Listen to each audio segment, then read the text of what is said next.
Hey guys, how's it going? My name is ISC, or I Swear Chris as I'm known on a few different platforms. Today I'm doing another video on Wind Fortress. This one's going to be a little bit different. As you can see, I'm doing a little bit of a post-commentary thing with some fast-paced, like sped-up footage just to try to showcase everything that we're doing in a very efficient kind of manner. I wanted to do a little bit of commentary in post just so I could talk about what I really wanted to and just kind of discuss the state of things in the community and the whole CTGP landscape and just a little bit about the community in general where we are right now. My goal is to do that and kind of delve into things a little bit more quickly because I feel like it'll be more interesting to watch things just in post so you could see the speed of things in an easier, more digestible format because 30 minutes, I'm down for doing 30-minute videos, but I feel like people probably wouldn't really want to watch me do it in real time and just talk about it like that. I feel like people would rather watch everything happen in a much quicker pace. So this is about 3 hours of footage, I'd say. I think it was about 3.5. Just sped up to about 1200 times speed, I believe. And basically everything you're seeing is just me working on a landscaping and scenery design from what we were doing yesterday, on top of adding a few extra things that I really wanted to, but didn't feel as comfortable doing in real time, and also just kind of wanted to YOLO a little bit. It'd be a lot easier for me to just do it with this kind of speed in post so you can see things more quickly after I've done it rather than during it and I'm just like while doing everything. So but yeah, hopefully the higher speed, more energy in my voice will help things a little bit too. This pipe I just decided to do the exact same way I did for the other one, just never did it yet. I did a few UVs over again because they looked pretty crap while I was doing it originally, but yeah, it should help. In general, you got that. I did a few extra things for scenery detailing that you'll see later too, including adding an extra little thing that I think people will probably identify with the track a lot, based off of another Squire track, one that never made it into CTGP. I don't know if people remember it that much, but it was one of his earlier ones that I really liked called Lunar Lantern Festival. But yeah, he does a dragon shape, and we're going to be emulating doing a dragon too for the fun of it in a later section of the track. But yeah, in terms of CTGP stuff, I can try to get into that a little bit as we go through. It's kind of an awkward state of affairs for me and the community in general. I'm a bit of a weird guy. I make really weird fucking tracks in general. I do a lot of really just bizarre things that some people will really like, some people won't like. Alone and Incomplete is my most recent track that has gotten into CGP. Gallant Grotto and Finjana are going to be coming in pretty soon, after the security fixes update, which I think is supposed to include some hot fixes for tracks, which is, for some people it's going to be missed. For me, it's fine. I don't see why not. I mean, if authors want to make their tracks better, I'm all for it, man. Regardless of anything else, especially if it makes it better online or for people in general, it's totally a W for me. Some people see it as maybe a waste of time or a waste of slots or whatever. I don't think it's that big of a deal at all. I'd rather authors get it out there. But yeah, here we go. I'm going to be starting. What I did was I sub-dived a cylinder for this and made it so we're just making this vaguely snake dragon shape, kind of old Chinese inspired. That's the entire idea here. I lifted some textures from a Mario Kart 8 track, I believe it's called Dragon Driftway, and I tried to rip based off of that kind of dragon shape too. I just did my own take on it. It's not very good because, again, I'm kind of a mid-modeler in general. If you were better, you could make this look way better than I did. I just did something, fill it, and make it look okay as best as I could. I played around with getting the right kinds of textures here, and I did some weird UVing stuff I wasn't very positive on or happy with. So I just played around with it a little bit, and what I ended up doing was extruded out the face a few different times instead of doing this dipped crap that I was trying to do here. I just extruded it out along one side a lot, and then just shaped it to fit this shape here, so we could have some hairs and some scale kind of textures for the dragon to look a little bit nicer, since again it's more wooden and it's got this old-timey architecture vibe. So yeah, what I did was I added a particle system and basically shot it off of it so that it looks like it has these hairs coming off of it in different areas. just to give it like a mane or some kind of like look like that. I wanted to do that on different parts of his body. I also integrated like some eyes on him that you'll see later, and just small little details to make it look more realistic. I thought it was kind of cute, like I was trying to make it look kind of cute. Like on Gallant, I did a lot of like personal little touches to try to make the Goombas look like pirates, or make different like Shantae themed Shy Guy stuff for it. I wanted to do something similar here that gives it a little bit of life and personality, because a lot of the other track, I want to try to bring out this like vibe of like a fortress and like old-timey and like very Legend of Zelda, very cave story inspired. So it has like some weird vibes. And try to integrate my personality as much as I can. That's what I love to do in tracks in general too. But yeah, that's what we got for this guy. He's just about done here. I think it looked pretty good overall. It could look better, again, if you're a better modeler. I gotta improve my modeling game by risking stuff like this, and that's what I'm about as an author too. I take a lot of weird risks. Sometimes they work, sometimes they don't. I hope in general they've been hitting for people really hard lately, because I've just been trying to take risks while doing good, you know? Like, I've not been trying to, like, just take risks and go off the bandwagon. I've just been trying to make, like, really good stuff while taking risks at the same time. And that has even required me to kind of, like, shape my own self and my own personality and, like, distance from the community, be me. Because me is accepted and unaccepted in different ways and in different places. It really depends on what you're looking for. But I hope ultimately just a track in here for everybody that I've done so far. But yeah, that's the little dragon dude. I think he looked pretty good. I think I played with a few extra things in the model here, including like adding some castles in the background in a second. And the whole idea for me at this point is just to make the track look as pretty as I possibly can and make everything look as formed as possible. So there's like a lot of little details that I want to add. I'm gonna have to be like very conservative with poly count or look at what I can do to remove tries. But I want to make it just look as best as I possibly can right now, so that we get like a really good shape for this and something that looks very interesting. I'm gonna have to be thinking about like how I want to lay out the rest of the layout too.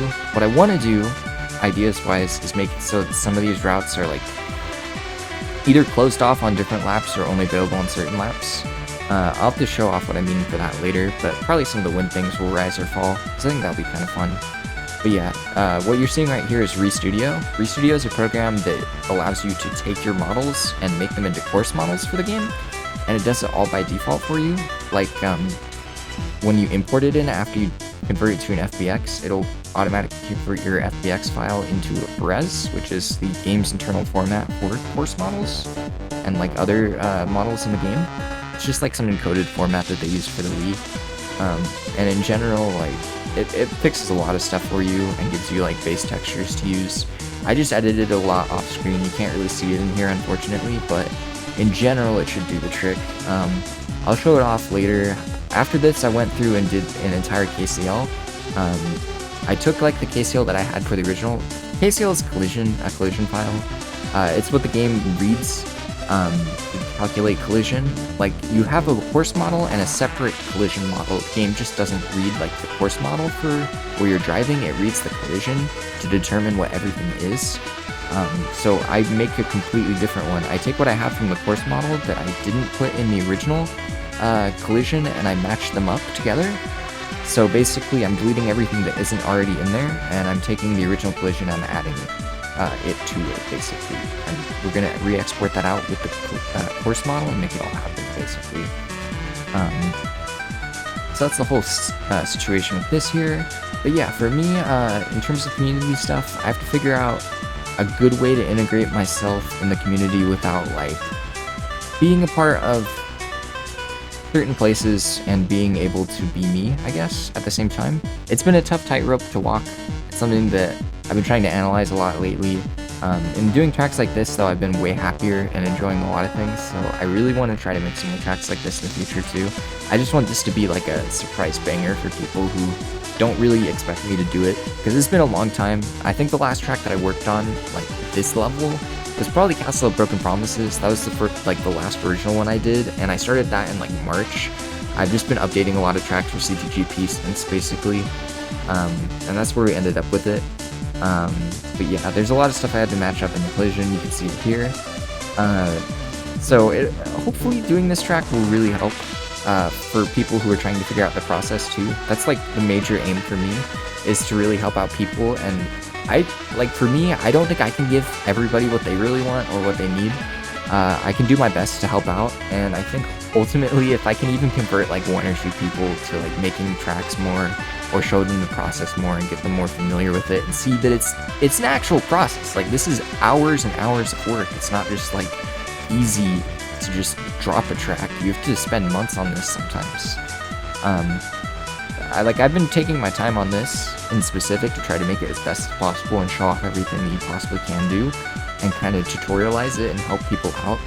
But ultimately, yeah, it's a pretty long process and it's pretty difficult. It requires you to get multiple different skill sets, become a modeler, become a track seller, learn gameplay techniques, learn everything that you possibly can. Like, basically become your own Q&A tester. Do it all yourself. It's not easy. It's kind of like it's like you're being your own indie dev in a way. That's why I really like it, because it allows you to be really creative in a way you can in other like fields. But yeah, I think the biggest thing is I gotta find part of the community where I can be me and also find other people who really support me at the same time. It's just been a tough tightrope to balance. What I'm doing there is like flipping a bunch of faces. That's why they're red and blue. If they're red, that means you'll clip through them if they're facing that way. And blue means you won't clip through them in that direction. So yeah, I was just correcting a lot of faces that were facing backwards basically. So when you drive into them, you don't either go through them or just have weird stuff happen to them. But yeah, that's the major situation for me. I gotta figure out a way to integrate myself into CTGP2 without being like heavily in the comp side of things, because right now I think CTGP is a little too comp-centric, definitely, for my tastes. I think it's kind of like, it's putting authors in this really awkward spot where they have to make for comp as an obligation without really getting them to know beforehand that's what's happening. You're putting authors in this position where, like, it's not outright known for them going in that they're going to be making for comp. And I say that as somebody who really likes making for comp. I don't hate it at all. I've made quite a few tracks for comp or like more competitive audiences. And I've made tracks for everybody in general as best as I can.